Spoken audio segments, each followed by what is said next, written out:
खूबसूरत मौसम है, हवाएं चल रही है ठंडी ठंडी, खनक खनक करके हवाएं चल रही है, बारिश बंद हो चुकी है।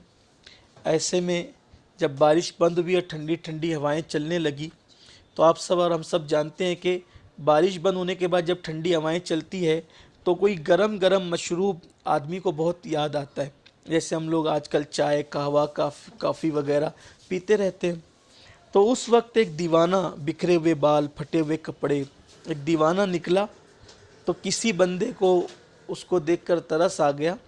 एक बंदा गरम गरम दूध बेच रहा था, उसने गरम दूध निकाला और उस दीवाने को पिला दिया। दीवाने ने जैसी गरम दूध पिया ठंडे मौसम में, बिल्कुल उसकी तबीयत बहाल हो गई और निहाल हो गई।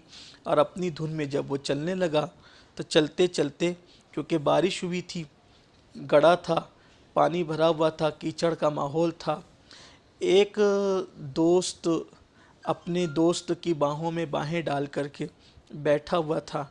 दीवाना अपनी मस्ती में चल रहा था, गड़े में उसका पैर चला गया, छपाक की आवाज़ आई, कीचड़ उड़ा और जो दोस्त बाहों में बाहें डालकर दूसरे दोस्त के बैठा था, उसके खूबसूरत कपड़ों पर वो कीचड़ जा लगा।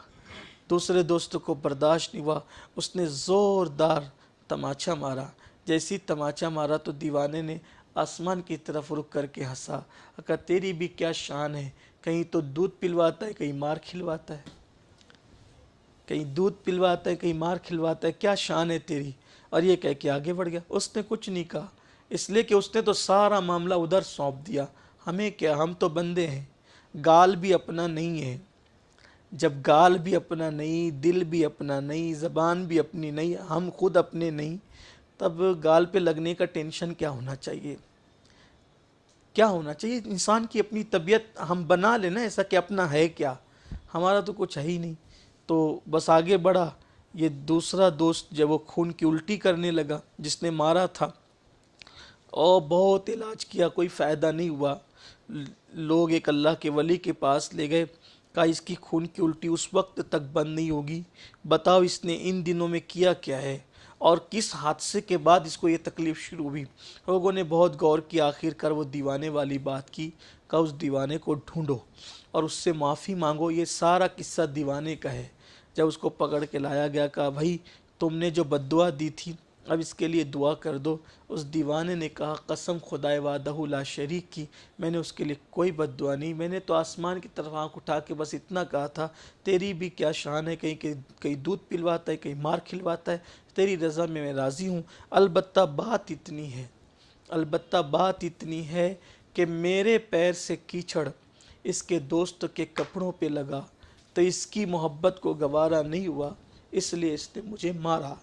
और जब इसने मुझे मारा तो मेरे दोस्तों को गवारा नहीं हुआ, इसलिए मेरे यार ने जो है इसको खून की उल्टियाँ करवा दी। अब माफ़ी मुझसे न मांगी जाए, माफ़ी मेरे यार से मांगी जाए, इसलिए कि ये जो झगड़ा है, ये जो इख्तलाफ है, ये दो मुहिब्बों का इख्तलाफ है। इसके यार के कपड़ों पर मेरी वजह से कीचड़ गया तो इसको गुस्सा आ गया, और मुझे इसने मारा तो मेरे यार को जलाल आ गया, इसलिए मेरे यार से माफ़ी मांगी जाए। तो मेरे आका सल्लल्लाहु अलैहि वसल्लम के दीवाना हम अल्लाह के हो जाएं तो देखो मुश्किलात, परेशानियां, बलाएं यकीनन हमें कोई नुकसान नहीं पहुंचा सकती और उसकी रज़ा में हम राज़ी रहें। तो यहाँ जो भी मुसीबतें, जो भी मुश्किलात हैं, कोई गाली देता है ना तो उस वक्त भी हम सोचें ना कि कोई गाली देता है। एक मरतबा एक बुज़ुर्ग को किसी ने गाली दी तो उन्होंने मुस्कुरा के कहा मौला तेरी शान है, अगर तू ना चाहे तो तेरे चाहने से पत्ता नहीं हिलता, तेरे चाहे बगैर हमें जो है वो कोई गाली कैसे दे सकता है। हालांकि हमारा ईमान है खैर ही व शर ही मिनल्लाहि तआला वल बास बादल मौत, हम ये पढ़ते पढ़ाते रहते हैं, मगर हमारे बुज़ुर्गों ने ये कहा है कि नेकी की निस्बत हमेशा अल्लाह की तरफ की जाएगी और बुराई की निस्बत हमेशा जो है वह शामत अमाल की तरफ की जाएगी।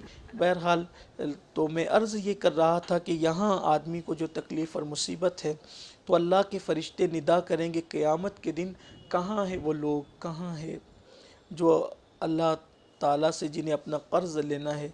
तो यही कहा जाएगा कि आखिर कौन अल्लाह को कर्ज़ दे सकता था, तो वो कहेंगे कि दुनिया में जिन पे मुसीबतें आई थी और उन्होंने सब्र किया था वो लोग चले और अजर ले लें।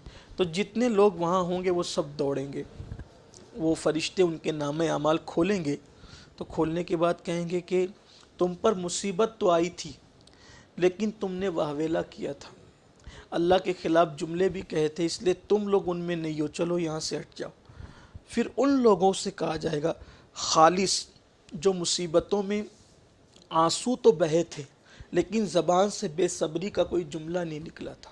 دیکھو مصیبت میں خاموش آنسو بہنا یہ بے صبری نہیں ہے، اس لیے کہ اس پہ اختیار ہی نہیں ہے، جس پہ اختیار نہ ہو پھر اس پر کوئی حساب بھی نہیں ہے۔ جیسے حضور علیہ السلام کے شہزادے حضرت ابراہیم رضی اللہ تعالیٰ عنہ کا جب وصال ہوا تو حضور ان کو قبر میں رکھ رہے تھے تو آنکھ میں آنسو تھے، تو صحابہ نے کہا حضور آپ بھی رو رہے ہیں؟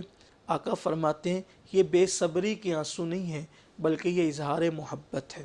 تو خاموش آنسو بہنا یہ کوئی بے صبری نہیں ہے، حضور علیہ السلام نے محبت کا اظہار فرمایا۔ تو ایسے ہی آدمی کے آنسو بہتے لیکن وہ شکوہ زبان پہ نہیں، زباں پر شکوے رنج و الم لایا نہیں کرتے، نبی کے نام لیوا غم سے گھبرایا نہیں کرتے۔